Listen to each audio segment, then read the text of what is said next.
Hey guys, I'm Mike Tushir, owner of Reactive Training Systems, and I'm here to say that we finally did it, we made it, that we're finally to the point where RPE training is popular enough that high-level powerlifters have to justify why they're not using it.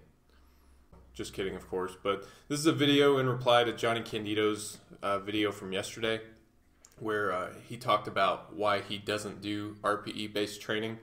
And just to start out, I want to say that although this has all the great hallmarks of being an epic internet fight, it isn't. First, I don't take it personally if someone chooses to do RPE training or not. My only reason for making this video is just to clear up a few things about my views and about how we use RPE-based training here at RTS. But also, I know Jonnie in real life. We were on the U.S. powerlifting team together this summer, so we got to hang out for a bit down in South Africa. And we're also Facebook friends, so if you know anything about the internet, then you know that makes us basically related. So now if you didn't get to see Jonnie's video, he lays out some of the reasons why he doesn't use RPE training, and he's very careful to say that he doesn't think that RPE training is ineffective. He doesn't think it's a bad thing. It's just not the way that he wants to do his training, and that's perfectly fine. Jonnie also pointed to a number of psychological factors for why he doesn't want to do RPE-based training, and I frankly thought it was pretty interesting. One such factor was the knowledge that a tough workout is coming. It can kind of help motivate him to do things like those little things well, things like nutrition and sleep and visualization. You know, it can help motivate you to do those things well. And of course, the implied argument is that since RPE training is variable, that if you don't do those things well, then the workout will regulate, it'll down-regulate to adjust to a lower capacity. Then there's also the issue that warm-ups don't necessarily tell you very much about how you're going to perform that day. Most of us have had the experience of having a crappy warm-up, and then you go on to crush it on your top sets.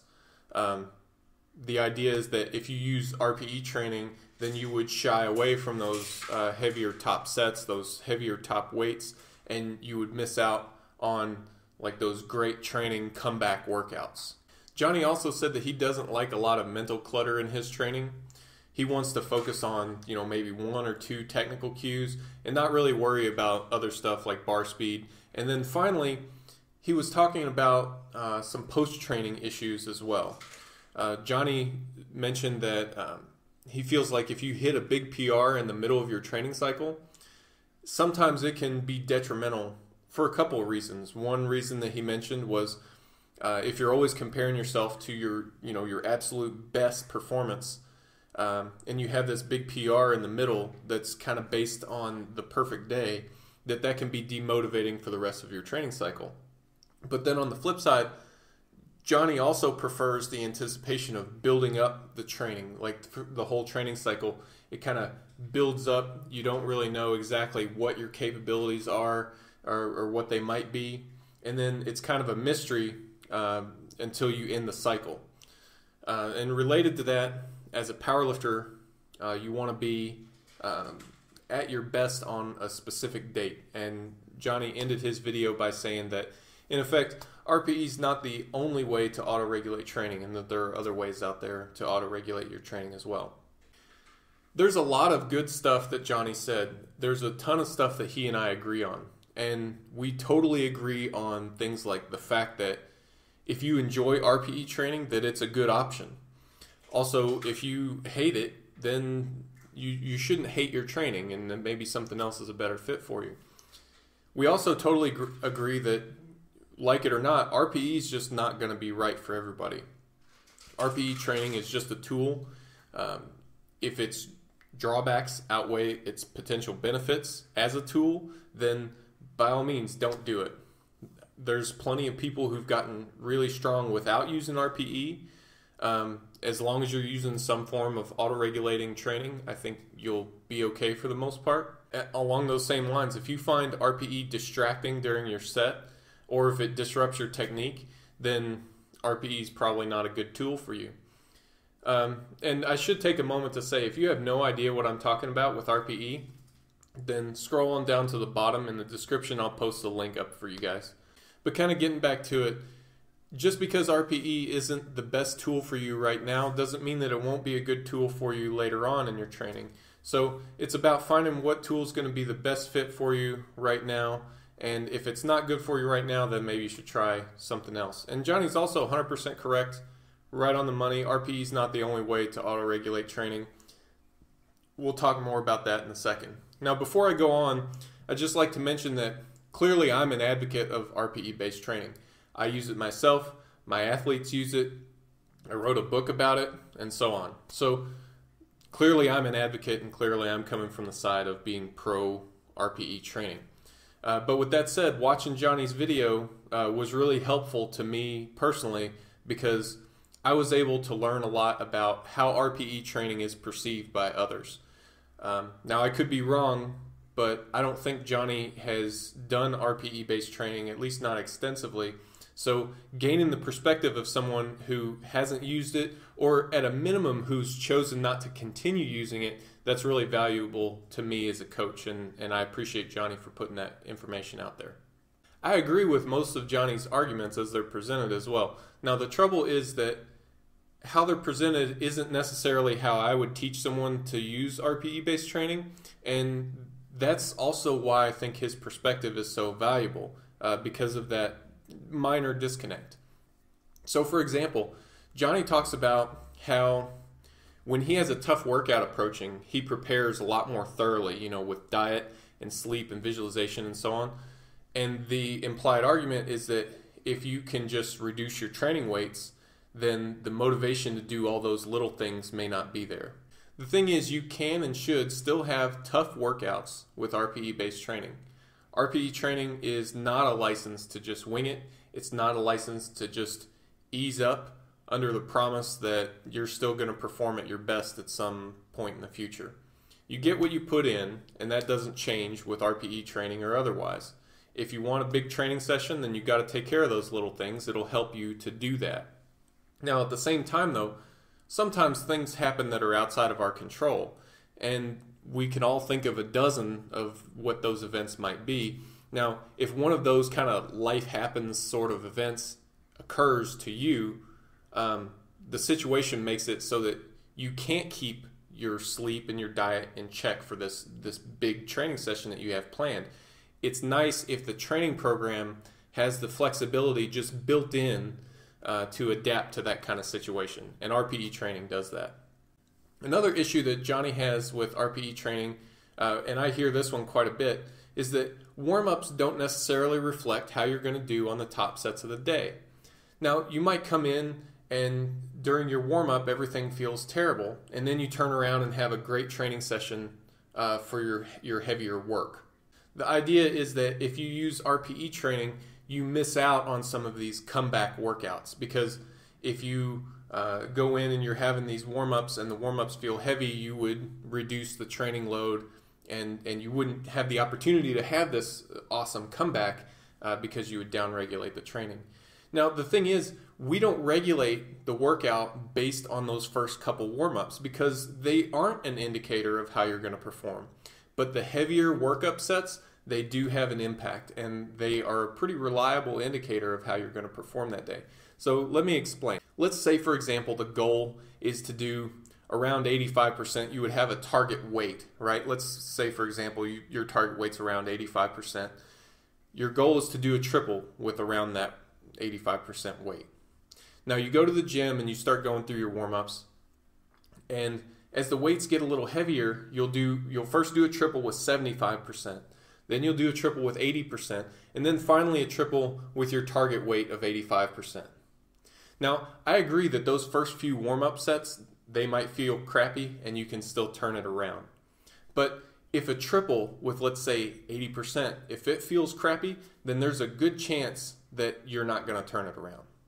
Now, I'm sure that some people might be able to think of a time when they've been able to just kind of dig deep and turn it around on that top set. You know, the 80% triple felt terrible, but they turned it around. That 85% was still a winner. But there are three problems with that approach. Now, the first problem is if you have to really dig deeper than the plan is designed for, then what are you doing to do that? Well, you're burning up some precious resources, and maybe those resources are going to be needed for future training. So you're kind of borrowing against your future training a bit when you dig deeper like that. The second problem is that if motivation to train is important to you, then I think a set that's supposed to be a solid triple but actually ends up being a grinder or maybe even a flat out miss, I think that's a lot more demotivating than just dropping the bar weight by a couple pounds and really crushing it. And lastly, just because we remember a time or two when we were able to turn it around on the top set, remember, this is not based on the warm-up, the early warm-ups. This is based on actual working sets. Just because we can remember a time we were able to turn that top set around, we can easily forget about those other times when we tried to turn it around and we knew better, but we ended up just getting stapled or worse, getting injured. And I don't need to remind you guys that the fastest way to go backwards in your training is to get injured. Now, from his video, a big part of the reason why Jonnie doesn't like RPE training seems to be focused around avoiding the mental clutter during his sessions. And I agree with him that it definitely takes some getting used to. And I mean, here I am, I've got all these charts and everything. I'm throwing math problems at people during training. So I definitely get the whole cluttered aspect. And if you don't like that, that's fine. I mean, seriously, can we just lift weights? Now, for the most part, I think this is a valid criticism. But one thing about RPE training in particular is that most of us do it naturally anyway. When you're in the middle of a set, absolutely you should be focusing your attention on just doing the work. As Jonnie said, maybe 1 or 2 technical cues, and that's it. Now, that's going to hold true whether you're doing RPE training or not. But after you rack the bar, what's the natural thing to do? Most guys are going to look at their training partner and say, man, that was tough, or did you see that? That was really easy today. So RPE training is just a way of formalizing those kind of post-set comments and doing something useful with them. If you're often thinking about RPE before you finish your last rep, then you're doing it wrong. There are also some post-training issues. I suppose for some people they can go to the gym and say they have an unusually good day. They may even set a PR. So when they compare themselves to that PR in the following weeks, they compare themselves to that perfect day, they might get demotivated because they don't measure up. Now, let me just say that if that describes you, then I totally agree. RPE training is not for you. But here's the thing, those super good days, they're going to happen one way or another. And you can either take advantage of them in your training, or you can pretend that they didn't happen. Now, if they disrupt your motivation in some meaningful way that impacts your training, then pretending they didn't happen is probably your best bet. But if you understand that training is a process, it's going to have its ups and downs, if you understand that the trend line of getting stronger is more important than just an individual data point and an individual workout, then take advantage of those good days. Now, to me, I always found it extremely motivating to hit a PR in training. I feel like I'm at my best today, and I proved it because I hit a PR. I did something that I've never been able to do before. Now, on the flip side of that, if I didn't hit a PR, in my mind, I always frame it as I didn't hit a PR yet. Also, let's not forget that the goal is to lift heavy weights. If you're having a good day and can lift heavier than usual, that's going to help you get stronger. On the other side, if you choose not to take what's there on a given day, you can still get strong. Plenty of people have. But for me, myself, I would always be kind of wondering, could I have done better if I had trained a bit more to my capabilities? Jonnie also mentioned that RPE training is not the only way to do autoregulation, and he's absolutely right. One such method of autoregulating that does not rely on RPE, it's commonly used, is called the APRE method. APRE stands for Autoregulated Progressive Resistance Exercise. It's been used in exercise science, but in common programming, it's more often known as the plus set or a rep out set at the end of the normal training for that day. You take a fixed percentage and you do as many reps as you can. Then you adjust the next week's training based on how many reps you got or didn't get. I think a plus set is a fine alternative for autoregulation, especially if you're new to RPE. RPE definitely takes a little bit of practice to get used to, so those plus sets let you auto-regulate even if you're not that skilled at RPE yet. But I see two big drawbacks to using that method. First, it requires training to near failure. Now that's not bad in itself, but it's nice from a programming perspective for training near failure to not be a requirement. Training near failure is also going to be a bad option for you if you have technical problems. If you're trying to fix your technique, the best way is to practice as many perfect reps as you can. And doing reps near failure, it often leads to technical breakdown, and that can reinforce bad habits. The second problem that I see with APRE is that it auto-regulates more slowly.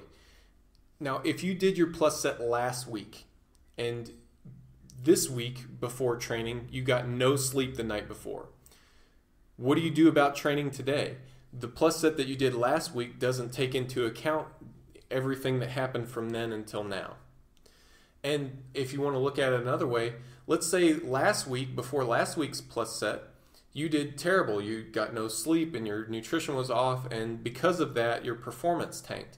Well, all this week, you got all that stuff back on track. So how do you account for that sort of thing in this week's training? So that's my big complaint with the plus set, is that it doesn't take into account the things that happened in the middle. RPE, on the other hand, while it definitely requires more skill to use it, it's a lot more reactive and it's a lot more responsive because it's a system that's built around making changes on the fly. Now finally, I want to say again that I think RPE is a good tool, but it's definitely not for everybody. One thing I say in my book, the Reactive Training Manual, is that RPE it's best for people who I describe as controlled aggressive, meaning that you can't sit on your hands and just kind of wait for the gains to come for you, but you can't fly off the handle every workout either.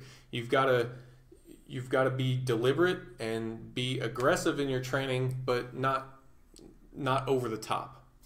Now, I think this sort of discussion that we're having now can add some nuance to that statement. So hopefully you can determine with a bit more clarity if RPE training is something that would benefit you.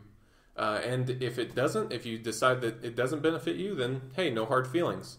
It certainly benefited me, the lifters that I coach. Just this year at the 2014 World Championships, we had 8 RTS lifters that I coached and several others that use RPE training. So I'm obviously very proud of that. But either way, no matter what you decide, RPE training or some other method, at the end of the day, we're all just about chasing the next PR. Okay, that's enough out of me. I just wanted to say thanks again to Jonnie Candito of Candito Training. I really appreciate the perspective. Sincerely, I appreciate the perspective. Hopefully this video helps clear up some misconceptions about RPE training, and hopefully it helps us to elevate the conversation a bit.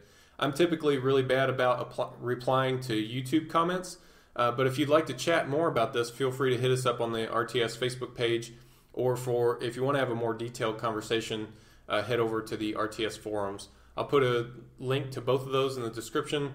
It's free to sign up for the forum, and usually we can have a bit more of a back and forth dialogue. So thanks everyone for watching. See you next time.